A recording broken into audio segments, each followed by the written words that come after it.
Oke, kita mulai ya. Mohon maaf terlambat 10 menit karena memastikan kan tadi e-learning sempat error ya. Nah, itu kuisnya ditunda apa seperti apa. Jadi saya menunggu informasi dari tim dosen data dan pustaka yang pusat.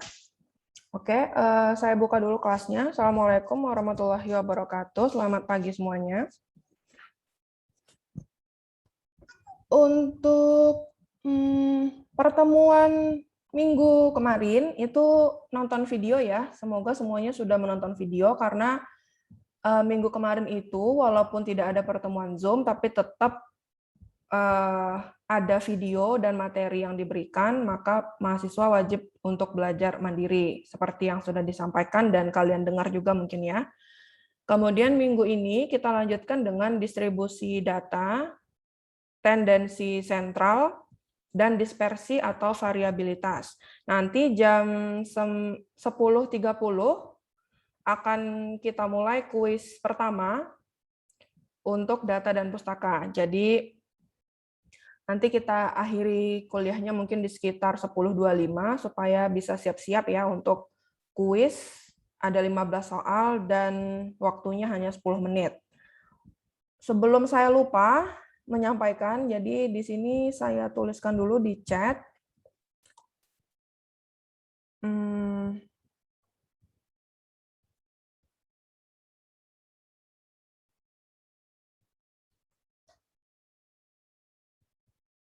Saya buatkan Google Form karena saya tidak bisa menampung semua chat yang masuk ya. Kemarin hari Senin, kendala yang terjadi saat kuis berlangsung.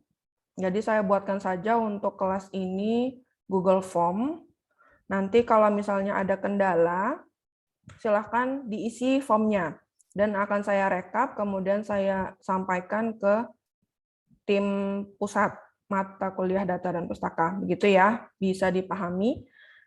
Formnya linknya sudah saya share di chat, jadi nanti kalau misalnya memang merasa ada hambatan ketika melakukan kuis pertama, silahkan formnya diisi. Tapi kalau tidak ada kendala, sudah berhasil menjalankan, mengerjakan, dan keluar nilainya, maka formnya tidak perlu diisi. Jangan mengisi jika tidak ada kendala pada saat kuis nanti dilaksanakan. Ini hanya untuk yang memiliki kendala.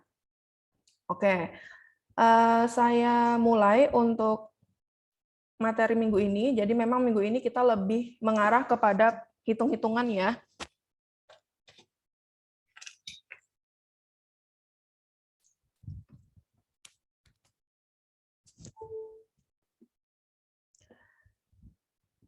Apa saja yang akan kita bahas pada pertemuan hari ini, yaitu menghitung tendensi sentral, kemudian membedakan jenis-jenis distribusi data, melakukan uji normalitas data, menginterpretasikan hasil uji normalitas data, dan yang terakhir adalah menginterpretasi box plot dan violin plot.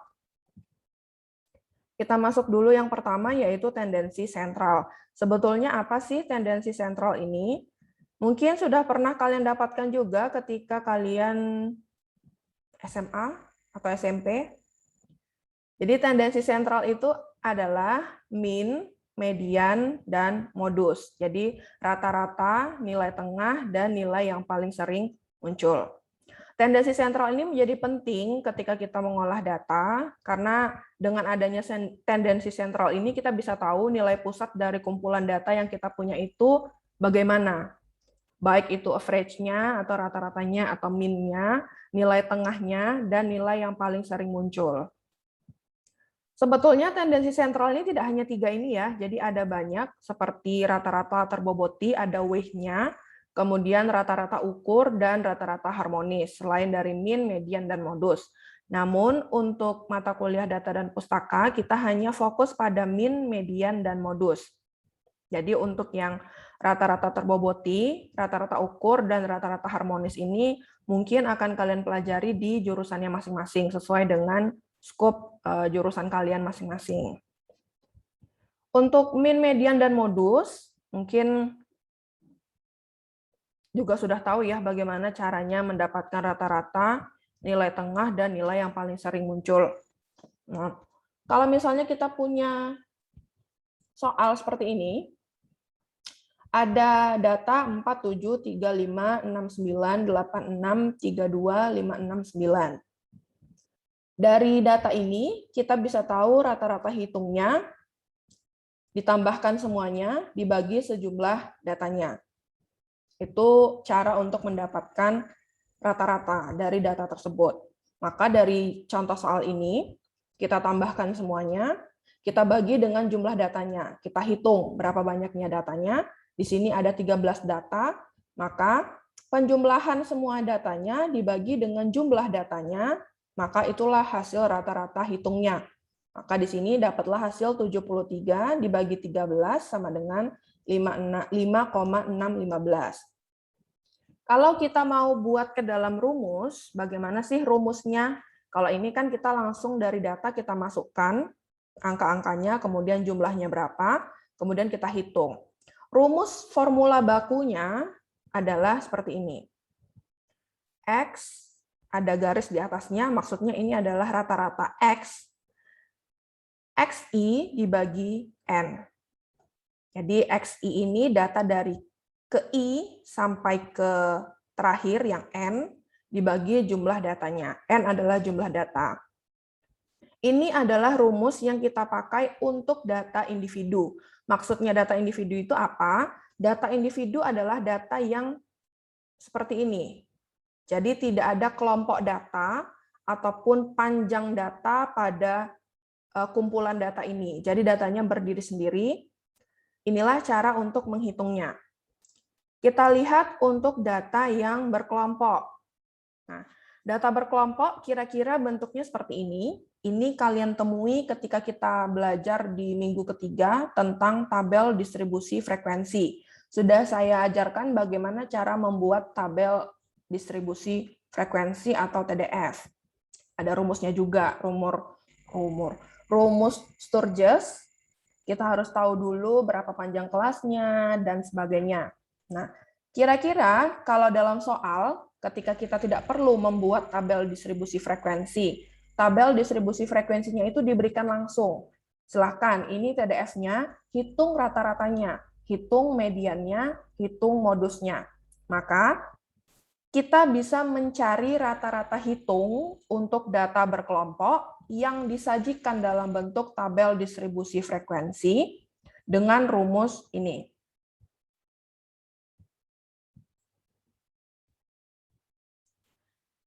X, rata-rata X, 1 per N, N-nya tetap jumlah datanya, kemudian MI dikali FI. MI dikali FI ini apa? MI adalah nilai tengah, FI adalah frekuensi. Jadi, 1 per jumlah data dikali nilai tengah dikali frekuensi. Seperti apa contohnya? Contohnya seperti ini. Ini. Jadi ini tadi kita punya di slide sebelumnya. Sebentar, kita balik dulu. Kita punya nilai ujian, nilai tengah, jumlah mahasiswa. Nilai ujian, frekuensi atau jumlah mahasiswa, kemudian nilai tengahnya. Ketika kita ingin menggunakan rumus untuk rata-rata hitung data berkelompok yang disajikan dalam bentuk TDF atau tabel distribusi frekuensi, caranya langsung kita masukkan angka-angkanya ke dalam rumusnya.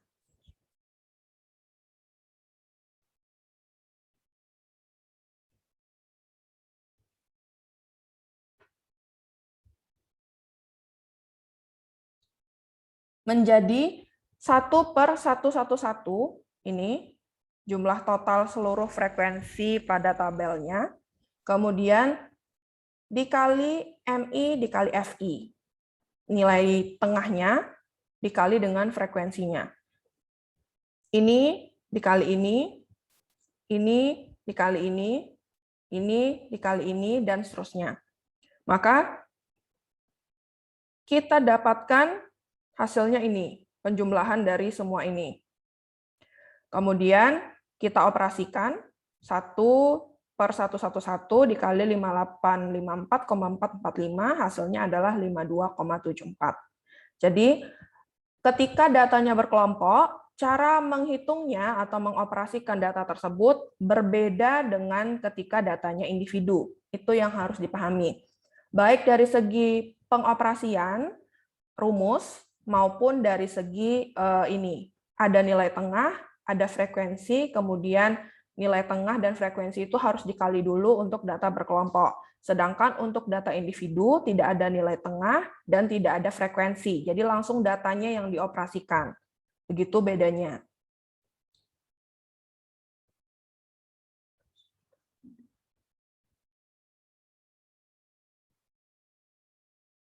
Kemudian kita lanjutkan ke median.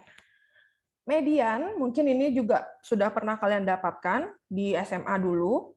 Median adalah nilai tengah. Nilai tengah dari datanya harus sudah terurut dulu dari yang paling kecil sampai yang paling besar. Tidak boleh tidak berurutan. Berbeda dengan rata-rata. Kalau rata-rata, karena tidak ada pengaruh dari urutan data, maka datanya itu bisa langsung kita operasikan. Kalau median dan modus, itu datanya harus diurutkan terlebih dahulu. Untuk median, kalau datanya seperti ini, langsung mudah saja ya.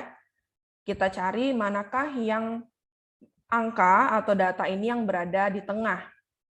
Seperti ini adalah mediannya, karena ini berada di tengah kumpulan data ini yang sudah terurut dari yang paling kecil sampai yang paling besar. Ini adalah data individu. Lagi-lagi, kalau data berkelompok, cara mendapatkan mediannya tidak semudah ketika datanya individu. Untuk data individu, rumusnya, kalau misalnya tidak perlu rumus, seperti ini ya, misalnya ada soal ini, carilah mediannya. Kalian langsung bisa tahu, oh ya sudah, saya hitung aja berapa banyak datanya, kemudian saya bagi 2, nilai tengahnya, itu mediannya. Kalau ingin kita buatkan ke dalam suatu rumus, karena rumus memang salah satu pembuktian terbaik di dalam matematika, tidak hanya matematika, statistika juga, operasi, riset operasi, dan sebagainya, rata-rata berdasarkan analisis matematis. Maka kalau misalnya kita berikan rumusnya adalah untuk menghitung median data individu, N sama dengan 2K minus 1. N-nya lagi-lagi jumlah datanya. Dari semua data itu, ada berapa banyak datanya? Ini adalah N. Sedangkan 2K minus 1, K inilah mediannya. Misalnya kalau kita punya datanya 111, tidak mungkin semudah kalau kita punya data 15 ya. Kalau kita punya data 15, kita bisa tahu mediannya dengan cepat. Tapi kalau misalnya datanya itu sudah lebih dari 100, sudah lebih dari 1000, tidak mungkin bisa kita lakukan dengan manual tanpa bantuan rumus. Maka kalau misalnya kita punya 111 data, N-nya adalah 111, 2K minus 1, 2K minus 1. Maka dari sini kita bisa dapatkan K-nya adalah 56. Maka median dari data tersebut berada pada data ke-56 atau X56. Di ini ya, penulisan median ke-56 itu X56, data ke-56. Bagaimana kalau datanya itu genap? Rumusnya juga sama, N sama dengan 2K minus 1.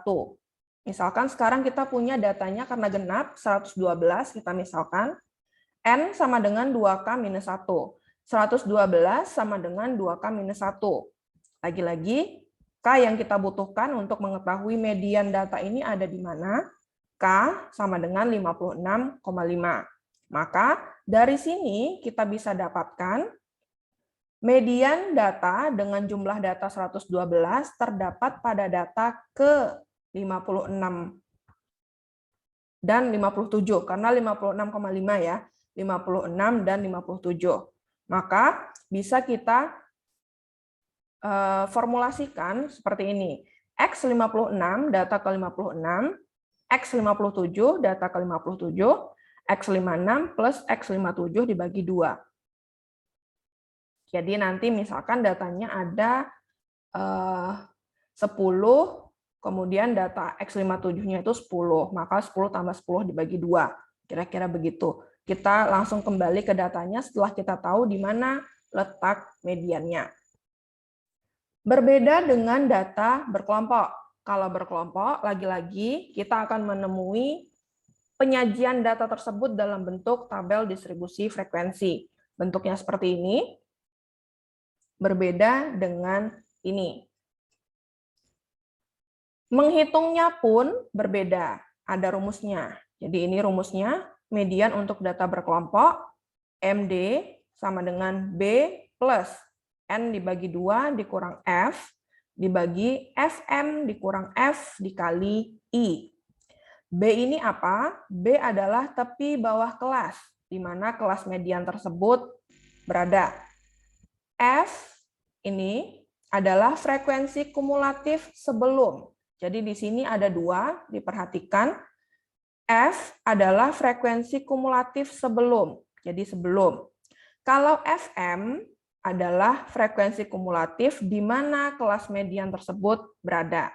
Jadi jangan sampai keliru. Kemudian I ini adalah interval kelas. Jadi semua yang ada pada tabel distribusi frekuensi ketika kita membuat tabel distribusi frekuensi akan muncul di rumus median maupun nanti modus. Hanya rata-rata atau min saja yang mudah sedikit dibanding median dan modus. Kita lihat contohnya. Ini adalah tabel distribusi frekuensi dari ini ya. Nilai ujiannya ada ini, kemudian frekuensi, jumlah mahasiswa yang mendapatkan setiap mata nilai ujian ini, kelas nilai ujian ini, kemudian F-kum adalah frekuensi kumulatif. Dapatnya dari mana? Cara mencari F kumulatif adalah 4, kalau kelas pertama karena belum ada atasnya, maka tetap F-kumnya 4. Kemudian F9, ini 13. Jangan lupa ditambahkan dengan kelas sebelumnya, frekuensi kelas sebelumnya. Kemudian untuk yang kelas ketiga, F25 menjadi 38, 13 ditambah 25. Kemudian 48 jadi 86, 38 ditambah 48, dan seterusnya. Ini maksud dari F-kum. Kemudian tepi kelas. Nah, ini adalah hal yang baru muncul ketika kita mengerjakan modus dan median. Di min atau rata-rata, tepi kelas ini tidak ada. Cara mencari tepi kelas adalah nilai terkecil dari kelas tersebut dikurangi 0,5, 0,05, 0,005, dan seterusnya. Dari mana kita tahu kita menggunakan 0,5, 0,05, 0,005, dan seterusnya? Lihatlah pada rentang kelas, nilai ujian di sini ada 20,00 sampai 29,99. Lihatlah berapa angka desimal yang ada di belakang koma maksudnya untuk setiap nilai ujian ini. Karena di sini ada 2 di belakang koma atau desimalnya 2, maka kita kurangkan dengan 0,005. Kalau di sini hanya 20 sampai 29, tidak ada belakang komanya, maka 20-nya akan kita kurangkan dengan 0,5. Kalau misalnya kita punya 1 di belakang koma, 20,1 sampai 29,9, maka 20,1 akan kita kurangkan dengan 0,05. Kira-kira begitu. Jangan sampai keliru. Kemudian, tepi kelasnya setelah 20,00 ini kita kurangkan dengan 0,005, maka tepi kelasnya kita dapatkan 19,995. Begitu seterusnya 20, 30, 40, 50, 60, dan 70. Hasilnya seperti ini. Kemudian, karena kita mau mencari nilai median, maka kita menggunakan rumus seperti yang sudah saya jelaskan ini, ya, rumus ini kita gunakan untuk mencari median data berkelompok. Dari sini kita masukkan angka-angkanya. B 49,995. Kemudian pasti bertanya, Dari mana saya bisa tahu kelas mediannya itu ada di 50 sampai 59, frekuensi 48, tapi kelas 49,995. Karena untuk median, itu kan datanya dibagi 2. Untuk mencari kelas median tersebut kira-kira ada di kelas mana, di rentang kelas yang mana. Maka dari sini 111 ini, dari jumlah data, kita bagi 2 untuk mendapatkan prediksi kira-kira kelas mediannya itu ada di rentang kelas yang mana. Maka dari sini 111 dibagi 2 hasilnya adalah 55,5. Maka dari nilai ujian ini kita cari manakah yang masuk 55,5 di dalamnya, maka dapat yang ini 50 sampai 59,99. Disinilah kira-kira median data ini berada. Maka kita masukkan di sini N dibagi 2, 111 dibagi 2. Kemudian F-nya adalah 38. F di sini adalah frekuensi kumulatif sebelum kelas median tersebut berada. Maka karena mediannya itu berada pada nilai ujian 50 sampai 59,9, frekuensi 48, frekuensi kumulatif sebelum kelas median tersebut adalah ini. Maka dikurangi 38, bukan dikurangi 25, kumulatif. Ingat rumusnya adalah kumulatif, bukan frekuensi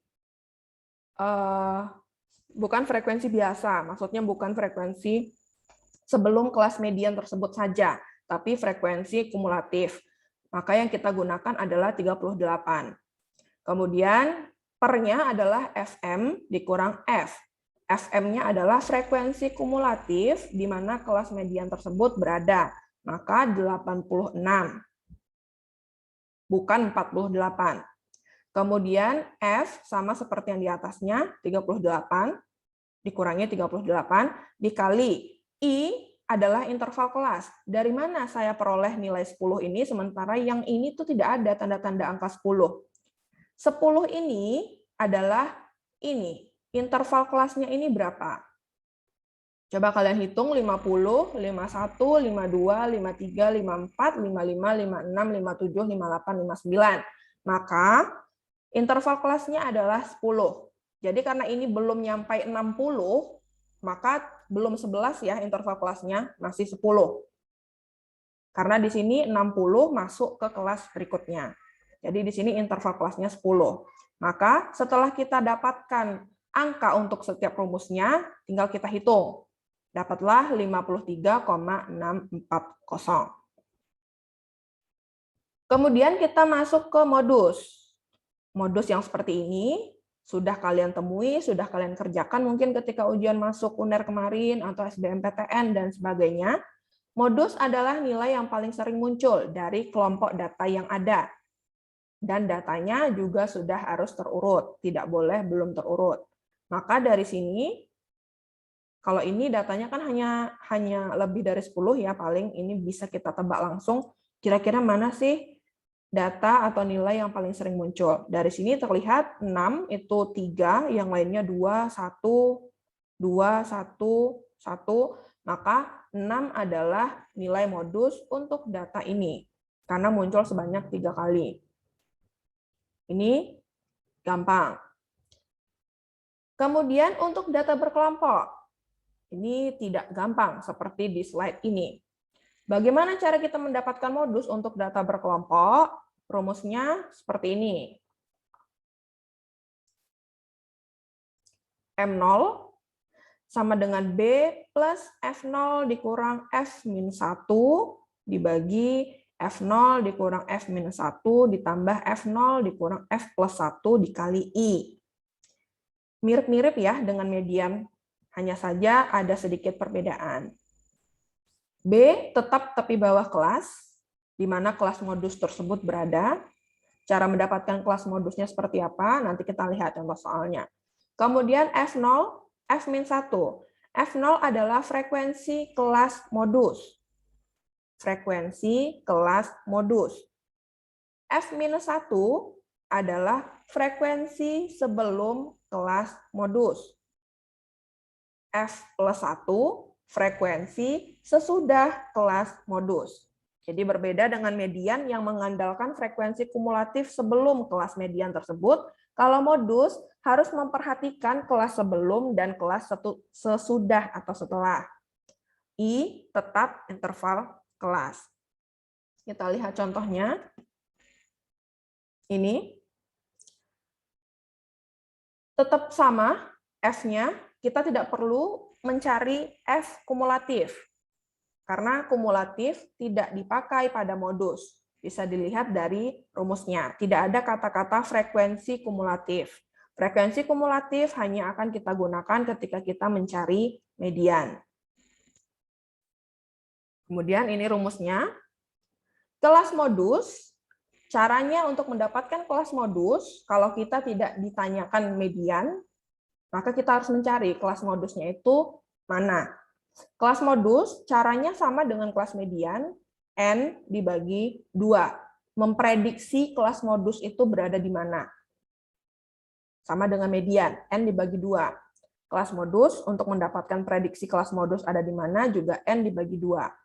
N-nya adalah jumlah datanya, frekuensinya, 111 dibagi 2. Maka kira-kira kelas modus berada pada 50,00 sampai 59,99 dengan frekuensi 48, tapi kelasnya lagi-lagi 50,00 dikurang 0,005, maka dapatlah 49,995. Inilah yang akan kita operasikan. Ini menjadi panduan kita atau pedoman kita untuk mengisi rumus modus yang sudah ada ini. 49,995 adalah B, F0 frekuensi kelas modus tersebut 48, bukan kumulatif ya.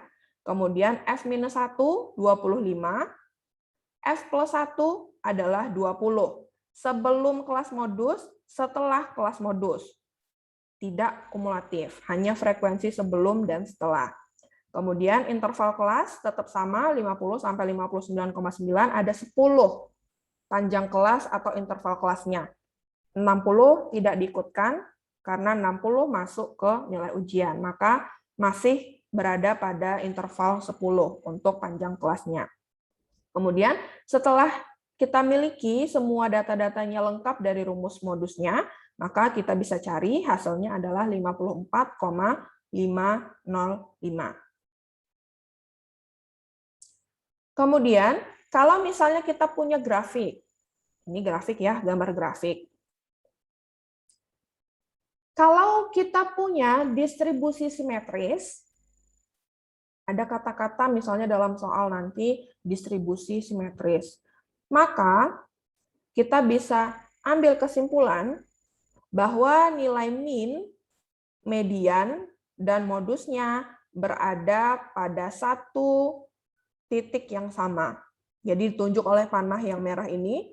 Nah, inilah nilai untuk median, min, dan modusnya. Ini adalah distribusi simetris. Bagaimana kalau misalnya distribusinya ini tidak simetris? Mungkin berat ke kanan atau berat ke kiri. Kalau berat ke kiri, nih ya, barnya ini berat ke kiri, tapi kita sebut dengan menceng ke kanan. Menceng ke kanan atau skew-nya itu ke kanan. Kalau mencengnya ini ke kanan, barnya itu berat ke kiri, kalau secara visualisasi dari PPT yang sedang kalian lihat di Zoom-nya masing-masing, ini berat ke kiri, maka kita akan mendapatkan nilai modus dulu, ketemu nilai modus dulu untuk sumbu X-nya. Kalau kita lihat dari sumbu X, kita akan bertemu dengan modus dulu. Baru kemudian kita bertemu dengan median, baru yang terakhir kita bertemu dengan min. Bagaimana kalau grafiknya ini berat ke sebelah kanan barnya, disebut dengan menceng ke kiri. Maka kalau kita lihat sumbu X, akan bertemu dengan min-nya dulu. Baru kemudian kita bertemu dengan median, baru kemudian kita bertemu dengan modus. Jadi untuk setiap distribusi, simetris dan tidak simetris, menceng ke kanan atau menceng ke kiri, berbeda karakteristik untuk hubungan rata-rata, median, dan juga modusnya. Seperti ini ya. Kalau ini simetris, maka sudah jelas Min sama dengan median sama dengan modus. Sedangkan kalau distribusinya tidak simetris, menceng ke kanan, bahasanya grafiknya atau barnya ini berat ke sebelah kiri. Maka kita akan ketemu dulu dengan modus, yang terakhir kita bertemu dengan median. Sedangkan untuk menceng ke kiri, di mana barnya berat ke kanan, kalau kita lihat dari sumbu X-nya, maka akan bertemu dengan min-nya dulu atau rata-rata.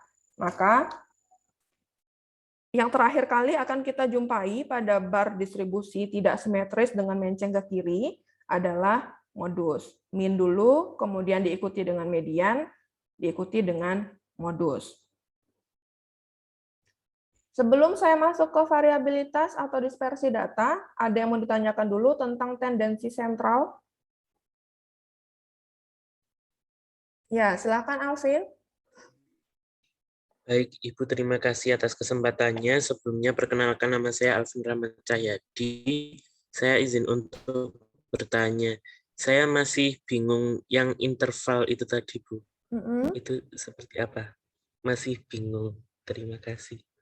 Oke, interval ya. Jadi gini, kemarin coba dilihat lagi materi minggu ketiga, bagaimana ketika kita membuat tabel distribusi frekuensi. Jadi nanti akan paham maksudnya interval, panjang kelas, dan lain-lain. Jadi kata-kata untuk setiap rumus ini sebetulnya ada di cara membuat tabel distribusi frekuensi. Jadi nanti silakan dilihat lagi materi minggu ketiga.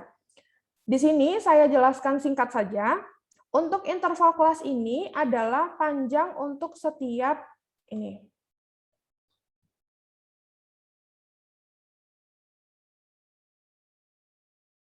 Nah, untuk tabel distribusi frekuensi, kan kita membuat ini ya. Kita kan perlu membuat ini. Coba dilihat lagi PPT minggu ketiganya. Sudah saya bantu juga waktu itu dengan membukakan PPT materi kuliah saya di jurusan. Nah, inilah yang dimaksud dengan interval kelas. Aduh, macet. Nah, jadi untuk untuk interval kelas bernilai 10 ini, kita hitung 20 sampai 20,00 sampai 29,99. Jadi 20,00, 21,00, 22,00, 23,00, 24,00, 25,00, 26,00, 27,00, 28,00, 29,00. Harusnya kan 30,00, seperti itu ya. Karena di sini hanya sampai 29,99, belum nyampe 30,00, maka dari 20 sampai 29,99 ini hanya ada 10 interval kelas atau 10 panjang kelas. Jadi perhitungan interval kelas dimulai dari kelas terkecil sampai dengan kelas tertingginya. Jadi 20,00 juga masuk ke dalam hitungan interval kelas. Jadi 20, 30, 20, 30, 20, 21, 22, 23, 24, 25, 26, 27, 28, 29,00. Karena 30,00 sudah masuk kepada kelas kedua di nilai ujian ini, maka kita punya interval kelasnya hanya 10, tidak 11. Tapi kalau misalnya 20,00 sampai 30,00, maka panjang kelasnya adalah 11, panjang interval kelasnya. Ini karena sama ya, coba saya carikan dulu yang berbeda interval kelasnya sebentar.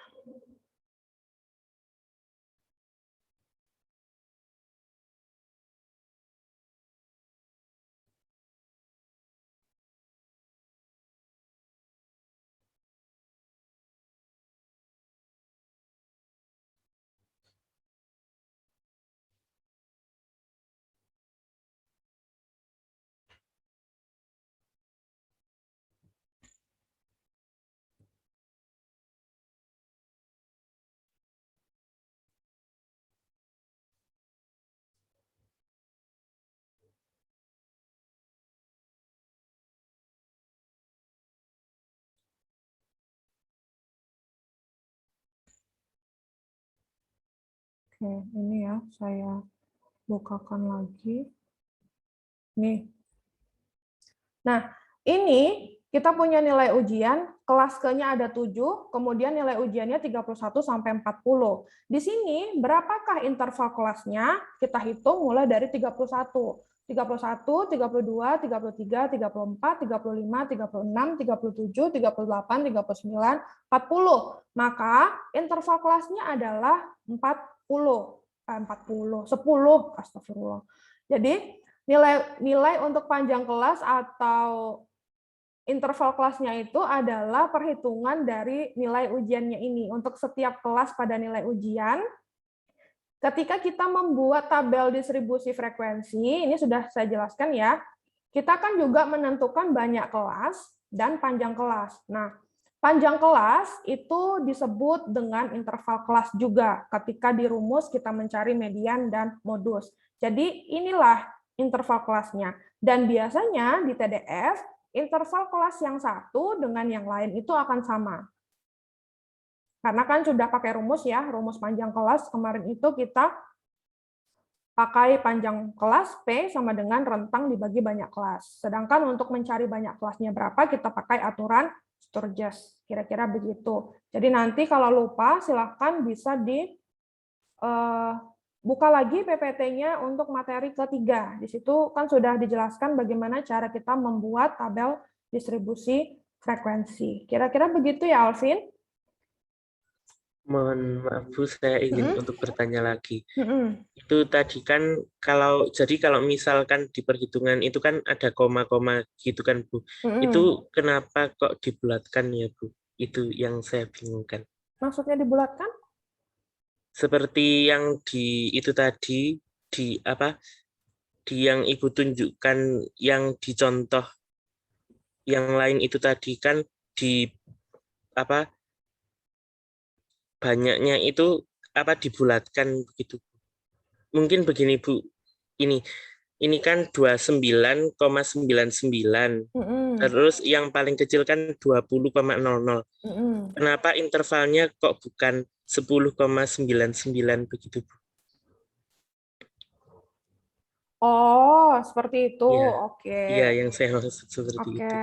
Jadi untuk interval kelas itu memang jarang sekali yang desimal. Jadi perhitungan untuk interval kelas itu hanya 1, 2, 3, dan seterusnya. Jadi tidak bermain 10,99 karena jaraknya dari 29,99 ini dengan 20 itu kita kurangi jadi kalau misalnya kita kurangi kan juga jadinya 9,99 ya. Tadi kalau misalnya kita hitung dengan jari juga 10,99 karena 30-nya itu ada di kelas berikutnya. Nah, untuk interval kelas itu yang kita hitung hanya yang bulatnya. Jadi untuk koma itu untuk interval kelas tidak masuk. Jadi betul-betul murni dihitung 20 sampai 29 saja. Karena 30-nya itu berada pada kelas berikutnya. Kecuali kalau di sini 20,00 sampai 30,00, maka panjang kelasnya adalah 11. Jadi tidak ada koma, jarang sekali kita menggunakan koma ketika interval kelas. Karena memang dia hitungannya adalah bilangan bulat tanpa koma. Kira-kira begitu, Alvin. Baik Bu, sudah paham. Terima kasih Bu. Nanti kalau misalnya masih bingung, ini kan hanya beberapa saja ya yang bisa saya tunjukkan di kelas secara langsung. Nanti bisa dilihat di e-book data dan pustaka, bagaimana caranya menghitung interval kelas dengan berbagai contoh. Jadi sudah ada juga di e-booknya. Ini juga kalau tidak salah saya diambil dari salah satu e-book yang sudah ada di Google Drive di e-learning. Oke, saya lanjutkan ya, karena masih ada beberapa sub-chapter yang harus kita selesaikan hari ini. Kemudian kita masuk ke variabilitas atau dispersi data. Ada range, IQR, variance, dan standar deviasi. Yang paling mudah dulu, range. Range ini juga kata-katanya pernah kita dengar ya ketika kita membuat tabel distribusi frekuensi. Kita harus cari range-nya dulu untuk nanti bisa menghitung panjang kelas dan interval atau lebar kelas, misalnya seperti itu. Rank adalah perbedaan antara entry maksimum dan minimum pada kumpulan data. Bagaimana cara kita mendapatkan rank? Rank adalah nilai terbesar dikurang nilai terkecil dari data yang ada. Jadi manakah nilai terbesarnya? Setelah kita spot, kita ambil. Manakah nilai terkecilnya? Kita spot, kemudian kita ambil. Kemudian kita kurangkan. Nilai terbesar dikurangi nilai terkecil. Kenapa kita masih menggunakan rank pada data? Yang pertama, perhitungannya sederhana. Benar-benar hanya sederhana. Pengurangan nilai terbesar dengan nilai terkecil. Jadi kalau kita pakai Excel, bisa kebayang ya, kita cari nilai max, kita cari nilai min, kemudian kita kurangkan max dan minnya. Itu sudah termasuk rank. Rank ini, walaupun mudah seperti itu masih tetap digunakan ketika kita mengoperasikan data. Kemudian perhitungan dapat dilakukan secara cepat, sudah dapat menggambarkan ketersebaran data observasi. Jadi maksudnya di sini yang poin ketiga ini, kenapa rank itu sudah bisa menggambarkan ketersebaran data observasi? Jadi dari data yang kita punya, kita kan sudah bisa menemukan manakah nilai terbesarnya, manakah nilai terkecilnya. Jadi disebutnya untuk data observasi, ketika kita sudah punya data paling tinggi, data yang paling minimum, itu kita bisa tahu rank-nya atau selisih dari data terbesar dengan data terkecil itu berapa. Dan itu sudah termasuk ke dalam salah satu langkah ketika kita melakukan analisis atau observasi terhadap data tersebut. Makanya rank sampai saat ini itu masih kita gunakan ketika kita mengolah data. Kelemahan rank, hasil pengukurannya kasar, jelas. Jadi belum bisa dijadikan patokan baku atau patokan satu-satunya ketika kita mengolah data, saya pakai rank. Kemudian ngapain gitu ya? Karena kan kita cuma punya hasil pengurangan nilai terbesar dengan nilai terkecil. Jadi kita belum punya di luar dari nilai terbesar dan nilai terkecil. Kecuali nanti kalau di dalamnya itu sudah ada tendensi sentralnya, mungkin akan berbeda lagi. Kemudian yang kedua, perhitungan hanya berdasarkan pada dua titik ekstrim di dalam distribusi, yaitu nilai terbesar dan nilai terkecil. Sehingga pola ketersebaran nilai-nilai observasi tidak bisa didapatkan. Jadi kita hanya punya nilai terbesar dan nilai terkecil, nilai tengahnya bagaimana, rata-ratanya bagaimana, standar deviasinya bagaimana, variansnya bagaimana, dan seterusnya. Itu kan belum ada. Jadi murni hanya dua titik ekstrim, terbesar dan terkecil dari data yang kita punya.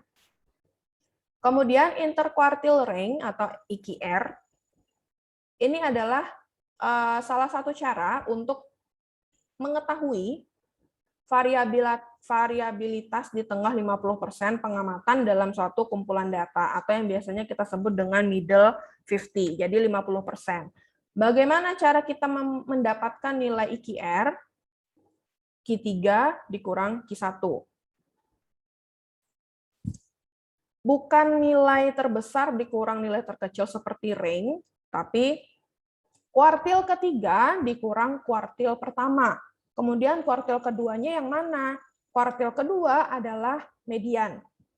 Jadi untuk IQR itu kita mencari kuartil ketiga, mencari kuartil pertama, yang patokannya adalah kuartil kedua, yaitu nilai median dari data tersebut. Seperti apa contohnya? Seperti ini. Kita punya data 4, 7, 9, 11, 12, 20. Maka sebelum kita tahu Q3 dan Q1 itu di mana, kita harus menentukan dulu Q2-nya atau mediannya. Dari sini 4, 7, 9, 11, 12, 20. Ini kan kalau kita hitung datanya atau N-nya ada 6. Bagaimana tadi cara kita mencari median? Maka mediannya itu berada pada 9 dan 11 dibagi 2. Itulah nilai untuk Q2-nya atau median. Kemudian, jadi ini ya, ini saya tandai dulu. Ini adalah Q2. Kemudian, kita lihat 11, 12, 20. Manakah nilai tengahnya? Maka ini adalah Q3. 9, 7, 4. Manakah nilai tengahnya? Maka dapatnya 7. Ini adalah Q1. Maka setelah kita dapatkan Q3 dan Q1, kita kurangkan untuk mendapatkan IQR. Begitu juga kalau nilainya adalah ganjil atau jumlah datanya itu ganjil. 5, 8, 10, 10, 15, 18, 23. Kita lihat mediannya mana atau Q2-nya. Kalau datanya ganjil, maka jelas ya di sini langsung untuk mediannya. Maka ini adalah Q2. 15, 18, 23. Ini manakah nilai tengahnya? Ini adalah Q3. 5, 8, 10. Manakah nilai tengahnya? Ini adalah Q1. Maka IQR-nya adalah Q3 kurang Q1, 18 kurang 8, 10. Jadi, walaupun rumusnya itu hanya Q3 dikurang Q1, tapi tetap harus kita tentukan dulu Q2-nya atau mediannya itu di mana. Barulah kita bisa mendapatkan Q3 dan Q1-nya. Kira-kira begitu. Kemudian, ini ada soal. Jadi nanti dari soal ini, seperti biasa, silakan kalian kerjakan mandiri ya. Kalian cari IQR-nya berapa dari data ini. Jangan lupa diurutkan dulu untuk mendapatkan median, karena bagaimanapun Q2 adalah median, maka kita pakai semua aturan dari median sebelum mendapatkan Q3 dan Q1. Diurutkan dulu, cari Q2-nya atau mediannya, kemudian sebelah kanan untuk mendapatkan Q3, kita cari dari median Q2 itu ada berapa angka di sebelah kanannya, carilah nilai tengahnya, dapat Q3. Kemudian kita lihat sebelah kiri, ada berapa banyak data di sebelah kiri dari Q2. Kalau misalnya ada ganjil, seperti apa? Kalau ada genap, seperti apa? Maka kita dapatkan Q1-nya. Untuk mendapatkan IQR, kurangkan Q3 kurang Q1. Kira-kira begitu ya, cara untuk mencari soal ini. Jadi nanti silakan dicoba individu di rumah masing-masing. Kemudian varians. Varians, apakah varians itu ukuran penyebaran dengan melibatkan deviasi kuadrat rata-rata, baik untuk data individu maupun data berkelompok. Jadi memang untuk perhitungan ini tidak hanya data individu ya yang kita lakukan, tapi juga data berkelompok. Nah, untuk IQR ini memang tidak ada data berkelompok. Jadi memang kalau kita ingin mencari IQR itu rata-rata adalah data individu, jarang sekali data berkelompok. Begitu juga dengan range. Kalau range, ketika kita punya data, kita cari nilai terbesarnya dan juga nilai terkecilnya. Jadi tidak berpatokan pada data individu dan juga data berkelompok seperti mean, median, modus, dan varians. Kalau varians ini memang ada, rumusnya berbeda, dan rumusnya ada macam-macam. Yang pertama, kalau untuk data individu adalah rumus umum untuk varians itu seperti ini. Jadi ini ya, kalian lihat, ini adalah varians.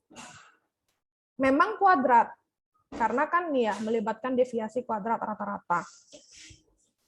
Sebenarnya ada kaitannya nanti dengan standar deviasi. Standar deviasi itu adalah akar dari varians. Maka nanti rumusnya adalah untuk standar deviasi, ini lambda sama dengan akar dari lambda kuadrat, punyanya varians.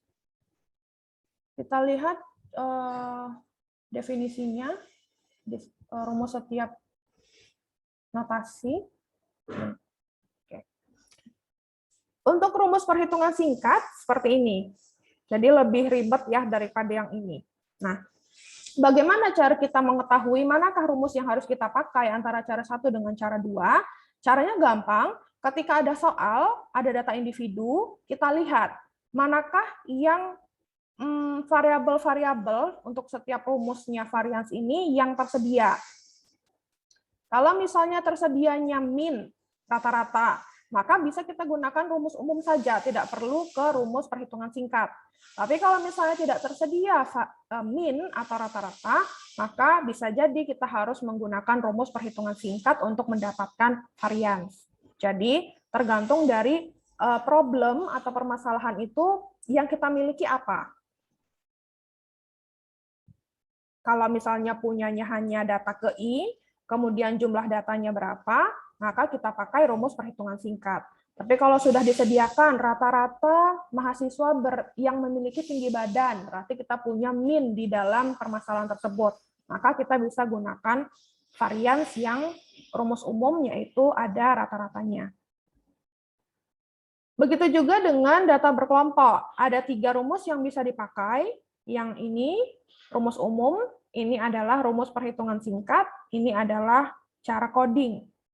Nah, coding ini menggunakan interval kelas. Jadi kalau ada kata-kata interval kelas, maka biasanya disajikan dengan tabel distribusi frekuensi. Kalau rumus umum sama ada min-nya atau rata-ratanya. Kalau rumus perhitungan singkat ada M-nya, ada F-nya. Jadi frekuensinya itu berapa, jumlah datanya bagaimana, kemudian nilai tengahnya itu seperti apa, maka bisa gunakan rumus perhitungan singkat. Tapi kalau sudah disediakan min atau rata-ratanya, bisa gunakan cara pertama. Kalau untuk cara ketiga ini jelas ya, berbeda, maksudnya berbeda itu ada U dan ada I-nya. Kalau misalnya diketahui kata-kata coding ke I, interval kelasnya segini, atau disajikan dalam bentuk tabel distribusi frekuensi, maka untuk mendapatkan nilai varians dari data tersebut bisa gunakan cara ketiga. Jadi penggunaan rumus ini tergantung dari bagaimana penyajian data ke kita atau bagaimana soal yang diberikan ke kita. Kalau kalian mungkin belum mengolah data yang betul-betul murni data, tapi ada soal, kemudian suruh minta carilah varians, misalnya seperti itu. Nah, rumusnya bisa disesuaikan dengan soal atau apa sih variabel yang diketahui dari soal tersebut. Kemudian deviasi standar ini adalah akar dari varians. Jadi kalau varians itu lambda kuadrat. Untuk deviasi standar atau standar deviasi atau simpangan baku ya kadang-kadang menyebutnya, lambda sama dengan akar dari varians atau lambda kuadrat. Jadi rata-rata deviasi standar itu adalah akar dari varians. Nah, ini ada 2 soal ya, 2 soal yang bisa kalian kerjakan secara individu. Silahkan dicoba dengan menggunakan rumus tendensi sentral maupun dispersi atau variabilitas. Jadi tidak sulit ya. Ini kan soalnya untuk yang pertama itu ujian statistika, Budi dapat 80. Rata-ratanya 92, standar deviasinya 5. Sedangkan untuk biologi dasar rata-rata kelasnya ada 60, standar deviasinya 40, Budi itu dapat 65. Kira-kira nilai mata kuliah yang bagus itu yang statistika atau biologi dasar. Nah, ini kan gampang ya cara mencarinya. Kemudian ini juga ada posyandu, kenaikan BB balita. Ini juga nanti silahkan dibaca, silahkan dicoba mengerjakan secara mandiri. Bagaimana cara kalian mengoperasikan soal ini, kemudian hasilnya berapa. Kira-kira begitu ya. Kemudian distribusi normal standar menghitung nilai critical Z dan skew distribution. Ini mungkin tidak ada perhitungan seperti dispersi dan tendensi sentral, jadi ini hanya pengetahuan, karena sebetulnya distribusi normal dan normal standar ini kalau di mata kuliah jurusan saya ini satu pertemuan sendiri, jadi tidak akan mungkin bisa disempil ke mata kuliah atau satu pertemuan yang digabung dengan yang lain seperti itu. Jadi ini hanya lagi-lagi sifatnya sama seperti minggu ketiga ya, pengetahuan bagaimana cara kita melakukan distribusi normal dan normal standar. Di sini konsepnya dulu. Data yang berdistribusi normal adalah data yang pola distribusinya berbentuk lonceng dan simetris. Tadi ingat ya, gambar distribusi simetris itu seperti apa. Kemudian bisa membayangkan juga gambar distribusi yang bentukannya lonceng. Yang bentukannya lonceng itu kan seperti ini ya, kalau saya gambarkan. Iya. Ya. Ada X, ada Y.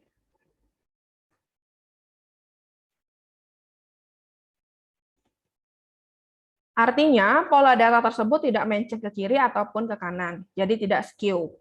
Skew ke kanan, skew ke kiri. Skew positif atau skew negatif. Distribusi normal disebut juga sebagai distribusi Gauss.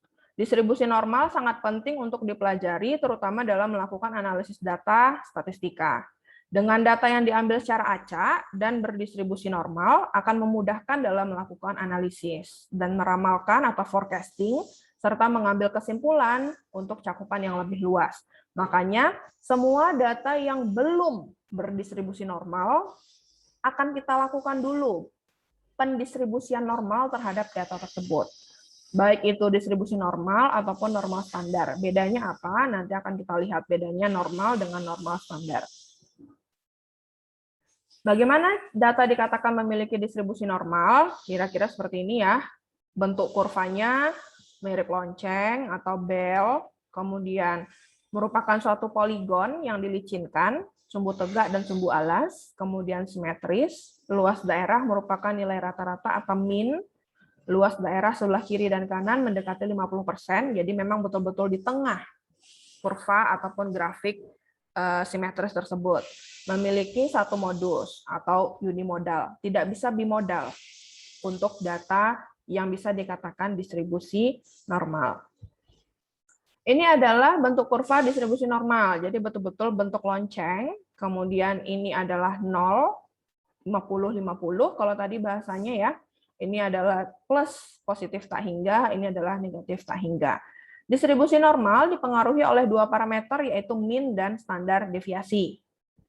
Jadi, pembuatan atau pengvisualisasian dari kurva ini itu dipengaruhi oleh min dan standar deviasi. Kalau kita punya distribusi normal, maka rata-ratanya sama dengan 0, standar deviasi atau simpangan baku atau deviasi standar, itu bahasanya sama ya, tidak usah bingung, sama dengan 1. Jadi minnya 0, STD, standar deviasinya adalah 1. Maka kurva tersebut berdistribusi normal. Ini adalah beda distribusi normal dan distribusi normal standar. Kalau misalnya yang di sebelah kiri, ini ya, distribusi normal, kurvanya seperti ini, jadi ada nilai ini ya, nilai rata-rata dan juga X-nya. Ini rumusnya, kalau kita ingin mengetahui apakah data tersebut berdistribusi normal atau tidak, atau membuat data tersebut berdistribusi normal, rata-ratanya ini, standar deviasinya ini, rumusnya ini. Jadi ada E pangkat minus setengah, X dikurang rata-rata, dibagi standar deviasi. Sedangkan untuk distribusi normal seperti ini 0, ini Z, berbeda ya, ini rata-rata, ini 0.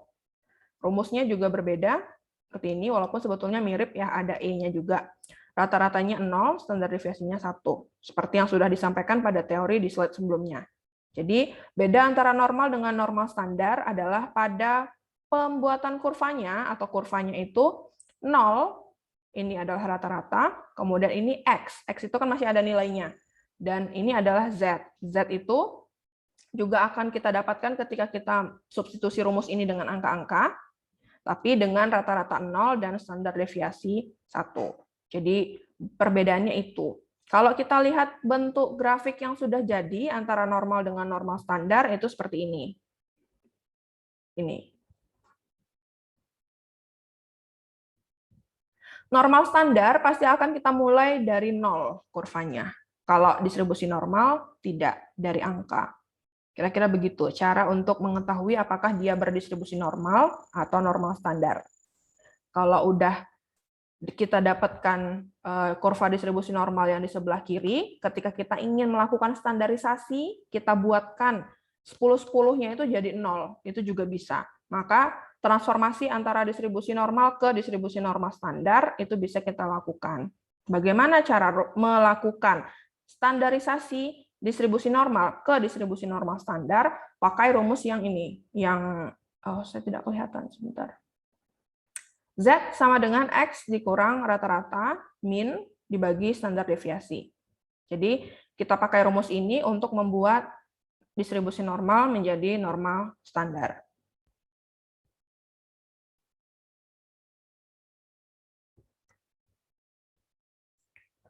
Ini adalah contohnya. Sekelompok data berat badan siswa mengikuti distribusi normal dengan rata-rata 55 dan standar deviasi 5. Maka nilai z-score untuk berat badan 60 adalah, kita bisa tahu karena di sini ada kata-kata distribusi normal, maka rata-rata min-nya 55, sini ya 55. Yang ditanya adalah X sama dengan 60 kilo. Kemudian ini bisa kita gambarkan juga distribusi normal standarnya. Ini jadi 0 ya, karena distribusi normal standar min-nya adalah 0. Kemudian dengan rumus Z, X dikurang rata-rata dibagi standar deviasi, 60 dikurang 55 dibagi 5. 60 dikurang 55 dibagi standar deviasinya 5. Maka hasilnya 1. Maka Z di sini bernilai 1. Maka dari soal ini kita sudah bisa mentransformasikan nilai X ke z-score, yaitu dari distribusi normal ke normal standar. Untuk contoh soal lain, itu banyak sekali ya, di internet juga banyak, di e-book, data dan pustaka juga ada. Untuk mata kuliah atau misalnya iseng-iseng nyari di Google itu, carilah kata kuncinya distribusi normal atau distribusi normal standar. Maka nanti akan banyak sekali muncul file-file yang berkaitan dengan statistika. Ini kan kita statistika ya. Nanti akan ada variasi jenis soal lainnya untuk transformasi distribusi normal ke distribusi normal standar. Kemudian kita masuk ke OGIF, karena waktunya tinggal 15 menit ya. OGIF ini cara lain untuk visualisasi selain dari histogram. Kalau histogram kemarin kita kenal turunnya atau dapatnya dari tabel distribusi frekuensi. OGIF juga kita dapatkan dari tabel distribusi frekuensi. Jadi tidak cuma histogram, OGIF juga. Apa sih OGIF ini? Merupakan grafik garis seperti line graph, tapi bukan line graph karena kita sudah menggunakan data yang berkelompok yang menampilkan frekuensi kumulatif setiap kelas pada batas kelas atas atau upper class boundary. Jadi bukan lower class boundary lagi, tapi sudah kelas atas, upper class-nya yang kita visualisasikan. Batas atas ditandai pada sumbu horizontal dan frekuensi kumulatif ditandai pada sumbu vertikal. Ini bagaimana cara membuat OGIF? Ini ya. Lagi-lagi kita akan menemukan bentuk seperti TDF. Di sini ada frekuensi, kemudian frekuensi kumulatifnya, jangan lupa 10 ditambah 6, 16, 16 tambah 13, 29, dan seterusnya. Kemudian upper class boundaries. Nah, kalau tadi ketika kita menghitung median dan modus, kita ketemukan kata-kata tepi bawah kelas. Kalau OGIF, kita menggunakan tepi atas kelas. Bedanya apa? Kalau tepi bawah kelas, kita kurangkan nilai minimum kelasnya itu dengan 0,5, 0,05, 0,005, tergantung dari berapa desimal kelas tersebut. Kalau kelas upper class boundaries atau tepi batas atas kelas, tambahkan dengan 0,5, 0,05, 0,005 dari nilai terakhir terbesar pada kelas tersebut. Jadi tadi contohnya kalau misalnya di tabel median tadi 20,00 sampai 29,99. Kalau kita ingin mencari upper class boundaries atau tepi atas kelas, maka 29,99 ditambahkan dengan 0,005 dan seterusnya. Jadi yang nilai terkecil kurangi dengan 0,5 dan teman-temannya. Kalau nilai terbesar disebut juga tepi atas kelas, ditambahkan dengan 0,5 dan teman-temannya. Tergantung dari berapa angka di belakang koma. Bilangan bulatkah atau desimal atau real.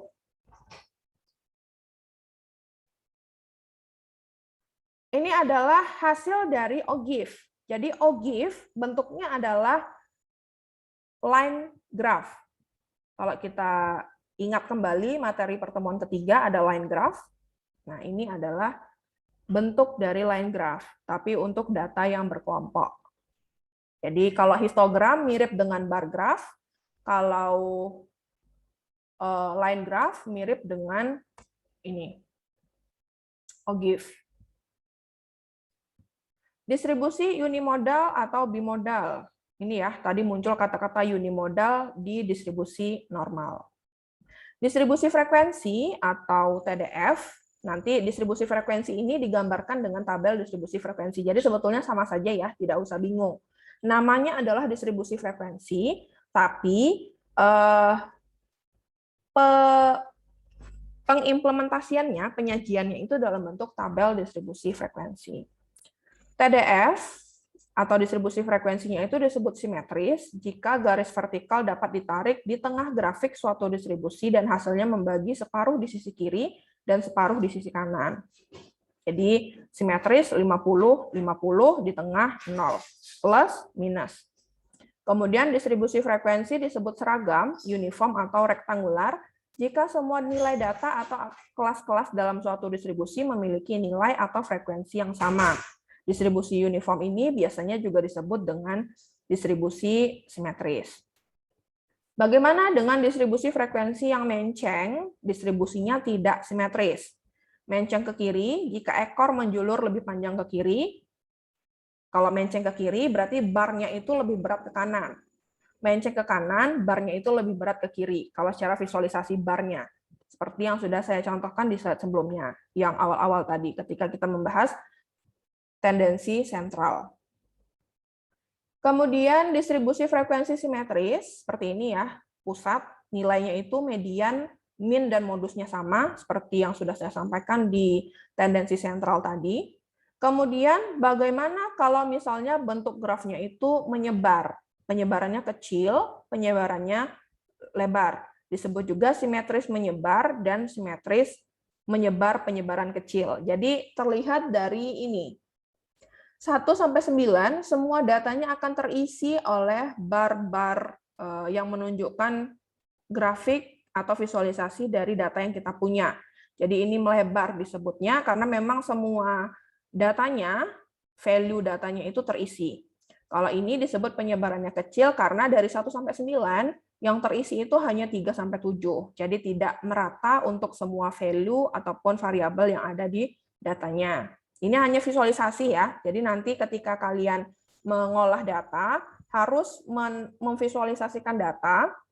Bisa jadi nanti datanya itu akan simetris kecil, penyebaran kecil, ataupun simetris yang penyebarannya lebar. Jadi tidak harus seperti ini, pakem, atau seperti ini, mutlak. Seperti itu. Jadi nanti bisa seperti ini, awalnya seperti ini, setelah kita distribusikan normal, yang awalnya tidak normal, misalkan simetris, kemudian kita buatkan tidak simetris, kita buatkan menjadi simetris, maka bisa jadi nanti ketika bentuknya seperti ini akan menjadi seperti ini. Kira-kira begitu. Ini hanya contoh visualisasi dari penyebaran kecil dan penyebaran lebar yang bentuknya adalah simetris. Kemudian ini ada bentuk lain lagi, ini diambil dari e-book ya, e-book PDF data dan pustaka. Ini adalah simetrik, unimodal, bell shape, bentuknya seperti bell. Ini adalah simetrik, bimodal, jadi ada dua. Jadi di sini ini ada, ini satu, ini satu, salah. Ini satu. Ini simetrik karena bentuknya sama, tapi ada dua. Ini satu. Inilah yang harus dipenuhi oleh distribusi normal dan normal standar. Tidak boleh bimodal. Nah, ini non-simetrik bimodal. Antara ini dengan ini berbeda. Maka disebut non-simetrik. Kira-kira begitu konsepnya. Kemudian ini uniform. Nah, uniform, ada uniknya dari uniform itu adalah bentuk dari grafnya itu tidak ada puncaknya, jadi sama semuanya. Adakah data yang bentuknya seragam atau uniform? Ada. Jadi data itu macam-macam ya, tergantung dari lembaganya, tergantung dari bagaimana institusinya, atau pemerintahannya, atau yang punya aplikasi itu merekam data. Kalau misalnya nanti memang ketemu dengan data yang tampilannya uniform atau seragam, maka bukan berarti data itu salah. Memang data itu bentuknya uniform atau seragam antara satu variabel dengan variabel yang lainnya. Jadi tidak ada pembedanya sehingga datanya itu seragam. Min dan mediannya kalau uniform juga sama. Kira-kira begitu. Maksud dari data yang uniform. Kemudian untuk grafik distribusi yang lain adalah gap. Dan outlier. Nah, gap dan outlier ini sebetulnya kalau kita belajar data mining atau data science, gap dan outlier ini bisa kita masukkan ke dalam perhitungan data, bisa tidak kita masukkan. Jadi kita bereskan dulu outlier-nya, baru kita olah datanya. Tapi kalau misalnya memang ingin ditampilkan, seperti ini ya, penampilan atau visualisasi dari gaps dan outlier, karena memang ini adalah gap, tidak ada pengamatan. Kalau outlier, nilainya itu berbeda dari nilai-nilai yang ada pada data tersebut. Jadi namanya juga outlier ya. Yang cenderung biasanya kalau dari kehidupan sosial itu dikucilkan atau kalau nggak diajak berteman seperti itu kalau kita dalam sehari-hari. Nah, data juga seperti itu. Ada yang tiba-tiba aneh sendiri. Apakah itu artinya salah dalam merekap? Tidak mesti salah. Jadi memang ketika kita mendapatkan data itu dari misalnya pengguna menginputkan data itu, memang data itu diisi oleh pengguna yang sah atau yang valid, tapi memang berbeda ciri-cirinya dengan data yang lain, maka disebut outlier. Nah, outlier ini tergantung dari kita sebagai analis data itu melakukan tindakan terhadap outlier tersebut. Bisa dibuang, jadi data yang seragam saja yang diolah, atau mau dijadikan threshold atau constraint terhadap analisis yang kita lakukan. Kalau misalnya mau diikutkan, hati-hati, approach atau pendekatan terhadap data yang punya outlier itu akan berbeda dengan data yang bentuknya seragam atau uniform atau yang distribusinya normal dan normal standar, kira-kira begitu. Jadi makanya di sini disebut grafik distribusi yang tidak biasa atau tidak umum, karena penanganannya pun berbeda ketika kita menemukan dua hal ini pada data. Kemudian ini yang terakhir, belum yang terakhir, yang dua terakhir, uji normalitas distribusi data. Ada KS, Shapiro-Wilk, skewness, dan kurtosis. Uji normalitas data yang pertama bisa kita lakukan KS atau Kolmogorov-Smirnov. Saya biasanya menyebutkan uji KS begitu.